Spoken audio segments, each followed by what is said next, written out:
할렐루야, 이 하루도 하나님께서 우리에게 허락하신 은혜의 날, 축복의 날입니다. 우리가 우리 가족과 함께 할 때, 또 우리의 소중한 사람들과 함께 할 때, 은혜를 나누고, 사랑을 나누고, 기쁨을 나눈다면, 그것은 더 풍성해지고, 더 많은 사람들에게 격려가 될 것입니다. 왜냐하면 하나님께서 우리에게 주신 축복은 우리를 축복의 통로로 삼으셔서 우리를 통해 많은 사람들에게 흘러가기 때문입니다. 그러한 은혜와 기쁨을 나누시면 얼마나 좋겠는가 생각을 합니다. 오늘 음식을 나누고 시간을 함께 나눌 뿐만 아니라 하나님께서 우리 각자의 삶에 그동안 허락하셨던 은혜의 간증들을 나누는 시간이 되었으면 좋겠습니다. 그 마음을 가지고 함께 본문을 보도록 하겠습니다.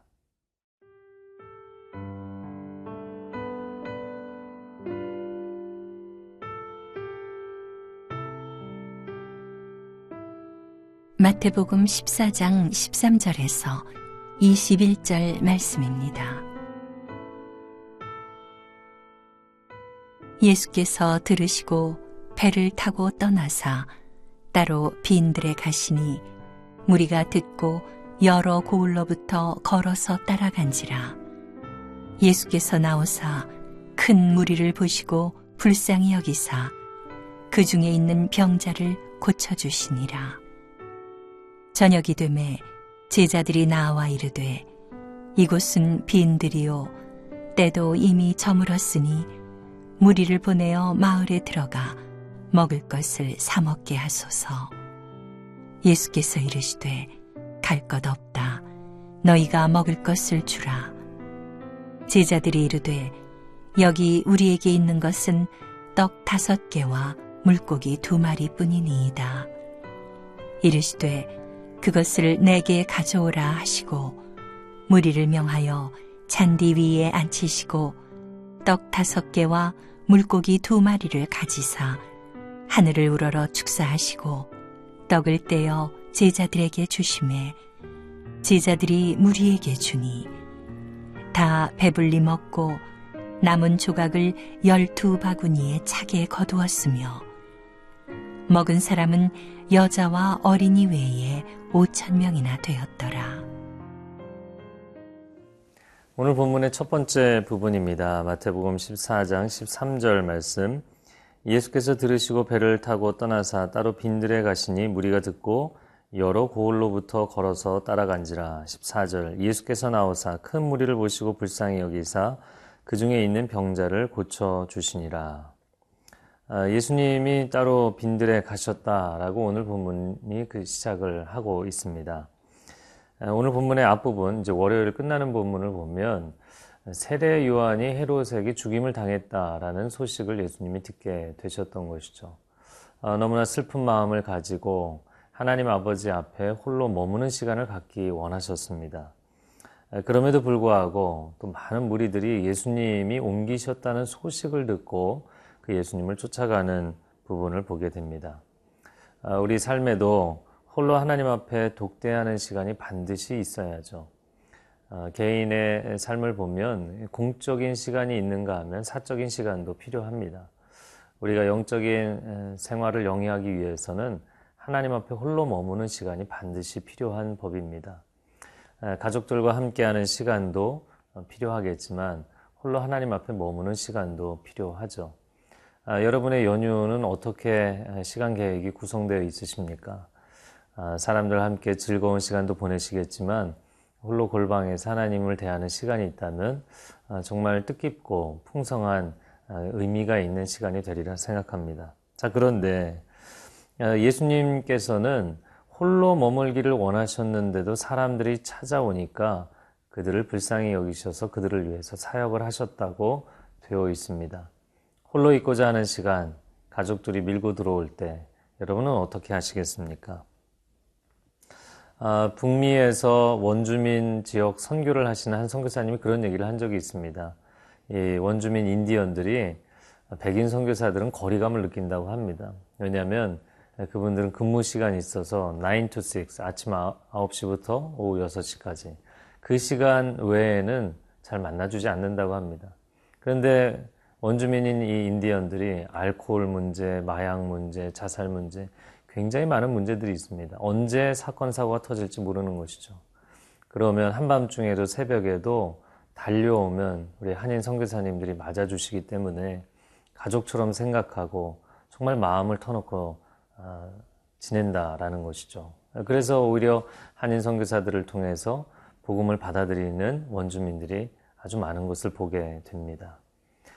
우리가 가정 안에 머물면서 오늘 홀로 하나님 앞에 나아가는 시간 필요하겠지만 또 가족이 밀고 들어온다면 오히려 사랑으로 품어주실 수 있는 그런 여유가 있기를 바랍니다. 자, 그런데 15절 말씀에 저녁이 되매 제자들이 나와 이르되 이곳은 빈들이요 때도 이미 저물었으니 무리를 보내어 마을에 들어가 먹을 것을 사 먹게 하소서. 16절에 예수께서 이르시되 갈 것 없다 너희가 먹을 것을 주라 말씀하십니다. 자, 홀로 계시고 싶었지만 사람들이 찾아오니까 사역하셨다. 근데 하루 종일 사역하셨으니까 좀 사람들을 빨리 보내셨다면 혼자 머무는 시간을 빨리 가지실 수 있었겠죠. 그럼에도 불구하고 마지막까지 최선의 사랑을 주고 싶어 하시는 주님을 보게 됩니다. 그래서 제자들이 먼저 주님께 와서 이젠 좀 사람들을 그만 보내시면 안 되겠습니까? 여러분, 사실 사역한 건 제자들이 아니고 주님이시잖아요. 그러나 앞서 나가는 리더는 안 지쳐도 뒤따라오는 팔로워들이 항상 지치게 돼 있죠. 그래서 먼저 주님께 무리들을 보내라고 이야기를 합니다. 그러자 예수님이 마치 그들에 대해서 너희들 생각 잘못됐다라고 말씀하시는 것처럼 이렇게 말씀하시죠. 갈 것 없다. 무리들 보낼 것 없다. 이렇게 반대 의견을 던지십니다. 그럼 왜 그렇게 제자들의 말에 정면으로 반박하셨는가? 그들의 한계 인식을 고쳐주기 원하셨기 때문입니다. 우리 너무 많이 사역했고 지쳤으니 더 이상 못하겠다. 여러분, 주님은 사랑하는 마음이 있다면, 정말 그들을 사랑하는 마음이 있다면 여기까지라고 얘기하지 않는다는 것입니다. 이것이 나의 한계라고 얘기하지 않는다는 것입니다. 사실 우리가 가족을 품을 때 한계를 느낄 때가 참 많습니다. 인간적인 사랑에는 한계가 있죠. 그러나 오늘 주님이 우리에게 보여주시는 이 놀라운 사랑, 끝까지 부어주시는 그 사랑이 위로부터 우리에게 부어져서 우리 가족에게 흘러갈 수 있는 하루가 되기를 바랍니다.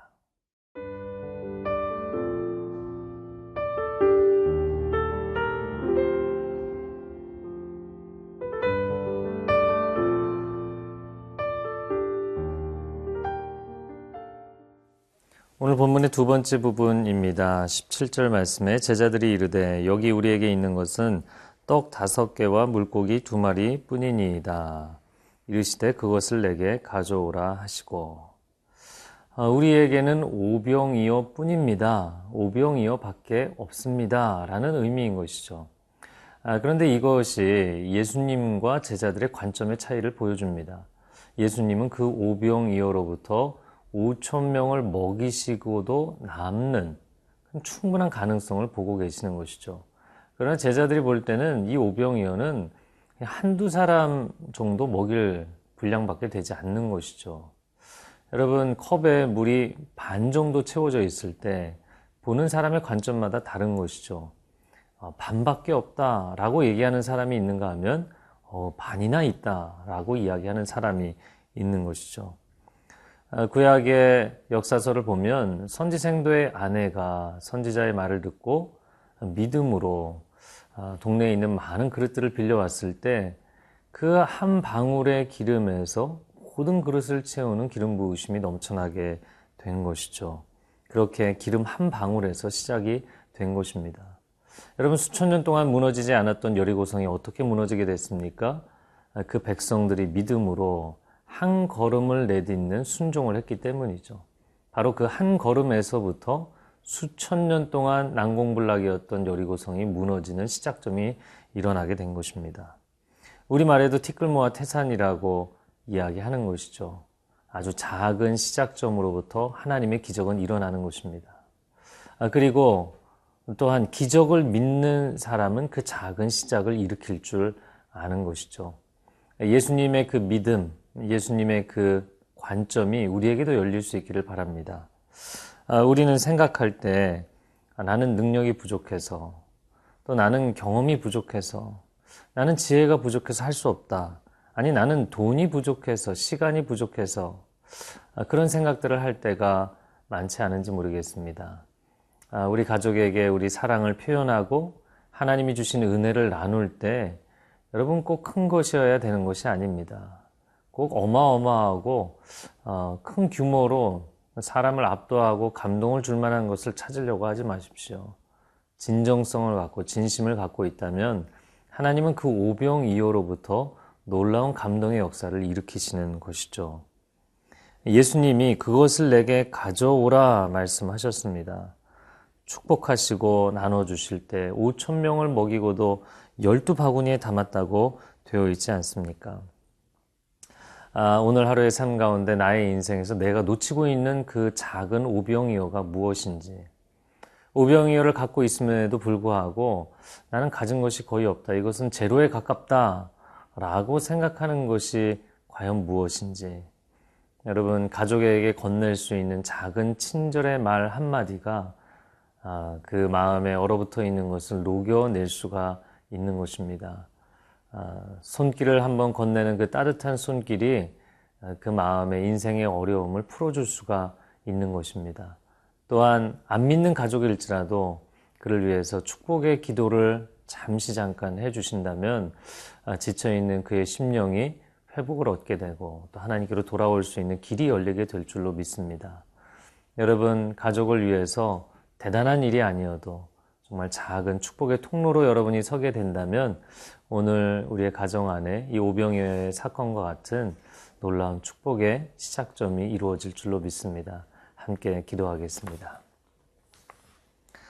사랑하는 주님, 사랑하는 가족과 친척, 소중한 사람들과 만나는 이 시간이 얼마나 귀한지요.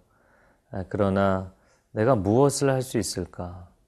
나는 능력이 없는데, 나는 부족한데 생각할 때가 많이 있습니다. 그러나 우리 손에 들려있는 오병이어를 주님 손에 올려드리면 주님께서 일하실 줄로 믿습니다. 우리 가정과 우리 가문 안에 구원의 역사, 축복의 역사가 일어나는 좋은 하루, 행복한 하루가 될 수 있게 하여 주옵소서. 예수님의 이름으로 기도합니다. 아멘.